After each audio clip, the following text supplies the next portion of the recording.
तो गाइस मैं हूं अंकित और आप देख रहे हैं रेसलिंग फैंस नेटवर्क। तो भाई शुरू करते हैं अपनी बातों को हम लोग सबसे पहले समरस्लैम की स्टेज अपडेट्स। अब देखो समरस्लैम के स्टेज की कोई नई लीक नहीं निकल के सामने आई है जो मैं आपको दिखाने वाला हूँ, वो आएगी तो मैं आपको दिखा दूंगा। लेकिन अभी मैं आपको बताने वाला हूँ एक्चुअल अपडेट, एक्चुअल में स्टेज कैसा दिखने वाला है वो आप अभी इमेजिन कर लोगे इस अपडेट को सुनने के बाद। टीसी रेसलवुड्स की रिपोर्ट है, कहा जा रहा है a source inside MetLife stadium describes the SummerSlam stage to me as a bigger stage with a 4-tiered inverted pyramid shaped throne that sprawls across the left side of the stadium similar to WrestleMania 35 which is unlike the smaller SummerSlam entranceways in the recent past। अब यहाँ पे भाई पता नहीं कौन सी rocket science बताई गई है, सुनने में काफ़ी कंफ्यूजिंग लगता है, लेकिन जितना ज़्यादा कॉम्प्लिकेटेड उतना ही अच्छा स्टेज, ऐसा मैं मानता हूँ। तो मैं आपको समझाने की कोशिश करता हूँ, मुझे भी काफ़ी देर बाद समझ आया, तो मैंने चैट जीपीटी से भाई कुछ इस तरीके का ब्लूप्रिंट जनरेट करवाया। आई होप कि आप इसको देख के समझ पाओ। अब ऐसा नहीं है कि यहाँ पे जो दिखाया जा रहा है एग्जैक्टली ऐसा ही स्टेज होगा, ध्यान से सुनना, मेरी बातों को कंप्लीट होने देना, ठीक है। या ब्लूप्रिंट देख सकते हो, एंट्रेंस वे में आप देखोगे ऊपर से एक पिरामिड शेप है जो कि इन्वर्टेड है, मतलब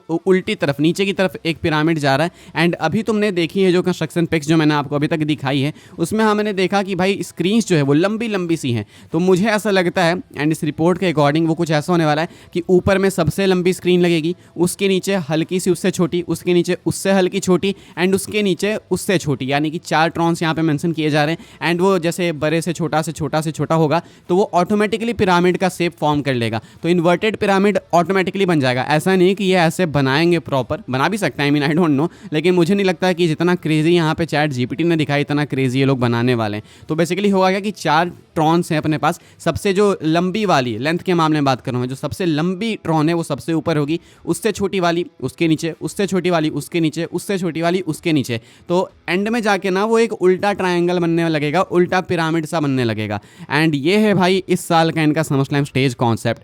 अच्छा है एंड काफ़ी लंबा होने वाला है, ये भी कहा जा रहा है कि ऐसा नहीं है भाई कि बस इन्होंने सेंटर बना दिया, ये लेफ्ट राइट दोनों साइड जाएगा एंड स्टेज काफ़ी ऐसे लेंथ में लंबा होगा। एंड जितना ज़्यादा लंबा होगा उतना ही ज़्यादा बेटर फील आने वाली है इन्वर्टेड पिरामिड वाली। तो ये कुछ इस तरीके का ब्लूप्रिंट चैट जीपीटी ने जनरेट किया, जो कि एग्जैक्ट नहीं है, बिल्कुल भी एग्जैक्ट नहीं है, लेकिन इससे आप इमेजिन कर सकते हो कि किस तरीके का स्टेज सिमिलर हो सकता है। 50% ऐसा ही आपको देखने को मिलेगा। तो ये एक मेजर अपडेट है एंड हमें एक लेआउट मिल गया आप समरस्लैम के स्टेज को लेके। तो इतना तो मैं कह सकता हूँ कि भाई चलो रेसलमेनिया 35 की तरह स्टेज नहीं होने वाला है एंड पिछले सालों की तरह नहीं होने वाला है, एक्चुअली में ये रेसलमेनिया लेवल का स्टेज होने वाला है, इतना तो हम लोग कह सकते हैं। थैंक गॉड फाइनली हमें एक समरस्लैम के लिए यूनिक स्टेज मिलेगा। एंड पता नहीं कितने सालों बाद ऐसा होने वाला है कि डब्ल्यूडब्ल्यू वाले रेसलमेनिया के अलावा किसी और पेपर व्यू के लिए एक एक्चुअल में एफर्ट वाला स्टेज बना रहे हैं, एक एक्चुअल में अच्छा स्टेज बना रहे हैं। So thanks WW. एंड ये सुनने के बाद आपकी हाइप क्या भाई लिख के बताइएगा। आगे बढ़ते हैं गाइस, हम लोग बात करते हैं अगली स्टोरी के बारे में जो कि समरस्लैम की टाइमिंग को लेकर। मैं आपको सब कुछ बता देता हूँ भाई, शो किस डेट पे किस टाइम पे होने वाला है, कितने बजे खत्म होगा, कितने बजे चालू होगा, किक ऑफ क्या है, मेन शो क्या है, ध्यान से सुन लेना, चाहो तो इसको नोट कर लेना। अब देखो जो पहली नाइट है अपनी समरस्लैम की वो चालू होने वाली है इंडिया में 3 अगस्त को।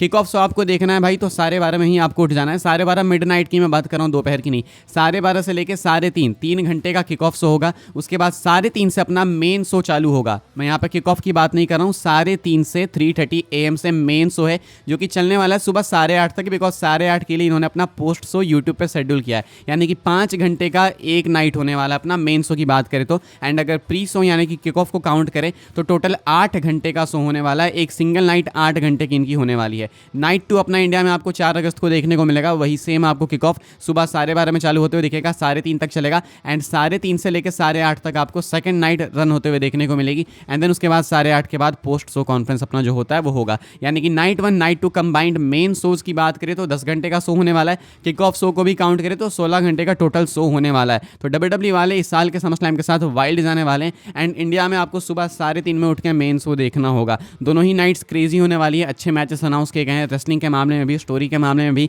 अनप्रेडिक्टेबिलिटी के भी मामले में, स्टेज भी अच्छा बना रहे हैं। तो इस बार इन्होंने सब कुछ ध्यान में रखा है कि चलो ठीक है रेसलमेनिया खराब गया, उतना अच्छा नहीं गया, बट समरस्लैम को अच्छा बनाएंगे। आई होप कि डिलीवर भी कर पाएं। एंड ये है समरस्लैम के टाइमिंग्स को लेकर कंप्लीट अपडेट। आगे बढ़ते हैं गाइस, हम लोग बात करते हैं अगली स्टोरी के बारे में जो कि हल्क हॉगन को लेकर। अब हल्क हॉगन की डेथ हो गई है, लेकिन एग्जैक्ट जो कॉज है वो अभी तक हमें पता नहीं था। हमें पता था कि उनकी सर्जरी हुई, उसके बाद कार्डियक अरेस्ट आया, उनकी डेथ हो गई, लेकिन इसके पीछे राज कुछ और है, वो मैं आपको बताता हूँ। ये अपडेट अभी निकल के सामने आई है एंड इस अपडेट के अंदर बताया गया कि Hulk Hogan died from heart attack suffered from undisclosed leukemia. Hulk Hogan की डेथ हुई तो है हार्ट अटैक से, लेकिन उसके पीछे का भी रीजन कुछ और है। उसके पीछे का रीजन है ल्यूकीमिया। ये आपको याद आया होगा सुन के कुछ तो, ल्यूकीमिया यानी कि ब्लड कैंसर। रोमन रेंस जिससे सफर कर रहे थे, अभी रोमन रेंस का खत्म नहीं हुआ है, रोमन रेंस अभी भी उससे फाइट करते हैं एंड इसके बावजूद रोमन रेंस भाई इतने स्ट्रांग दिखते हैं एंड मेंटली स्ट्रांग होते हैं। हल्क हॉगन बेचारे उसी कारण से अब इस दुनिया में में नहीं है, यानी कि इनका जो ल्यूकीमिया था वो अनडिस्क्लोज था, किसी को पता नहीं था कि इनको ल्यूकीमिया है। एंड ल्यूकीमिया के कारण पता चला कि इनका जो हार्ट है वो फेल हो गया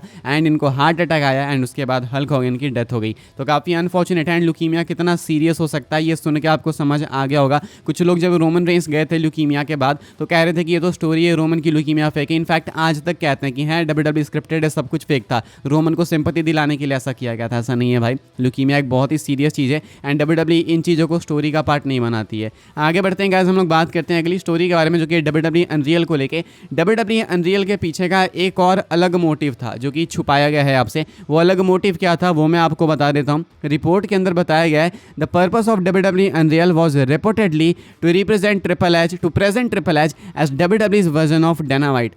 एक तो अपना मेन मोटिव था कि बिजनेस को हम लोग आगे एक्सपोजर दिलाएंगे, एक्सपोज करके नई जनता लाएंगे, वो तो ठीक है, लेकिन एक मोटिव ये भी था कि हम लोग ट्रिपल एच को घोषित करेंगे कि जैसे यूएफसी का डायना व्हाइट है ना, वैसे ही डब्ल्यूडब्ल्यू का ट्रिपल एच है, यानी ट्रिपल एच को भी उस ओहदे पे ये लोग लाना चाहते हैं। सुप्रीमेसी वाली बात है, यहाँ पे ट्रिपल एच स्टेप अप करना चाहते थे, या फिर बोलो कि बाकी लोग ट्रिपल एच को स्टेप अप कराना चाहते थे कि यूएफसी में जैसे डायना व्हाइट को इज्जत मिलती है, लोग डायना व्हाइट को जानते हैं, सब लोग जानते हैं कि अच्छा डायना व्हाइट है जो सब कुछ करता है, वैसे ही दुनिया भर के लोग जाने कि ट्रिपल एच है जो सब कुछ करता है, डब्ल्यूडब्ल्यू का करता धरता।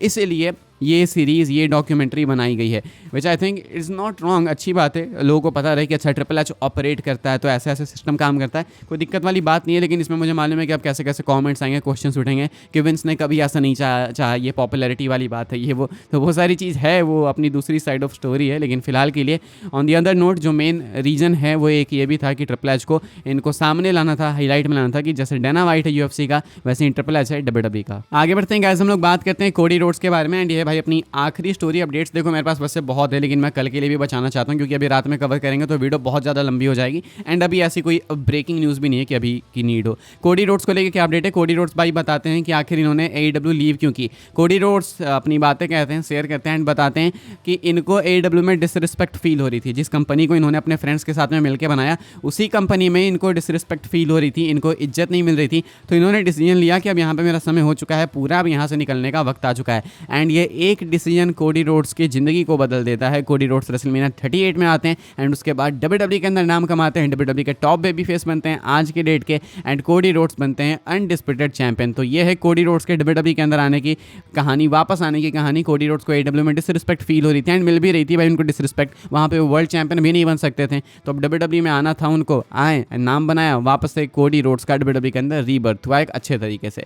फिलहाल भाई इस वाली वीडियो के लिए सारी अपडेट्स थी, आई होप आपको इन्फॉर्मेशन मिली तो वीडियो को लाइक कीजिएगा, शेयर कीजिएगा, सब्सक्राइब कीजिएगा चैनल को, ताकि आने वाले टाइम के अंदर आपको और भी सही डब्ल्यूडब्ल्यू की न्यूज़ अपडेट सबसे पहले देखने को, जानने को मिलते रहे। फॉलो कर सकते हैं भाई आप लोग मुझे इंस्टाग्राम एंड ट्विटर पर, लिंक आपको मिल जाएगा डिस्क्रिप्शन में। ज्वाइन कर सकते हैं व्हाट्सअप चैनल को, उसकी भी लिंक है डिस्क्रिप्शन में। मिलूंगा मैं आपसे अगले वीडियो में जल्दी ही, तब तक के लिए goodbye, thanks for watching.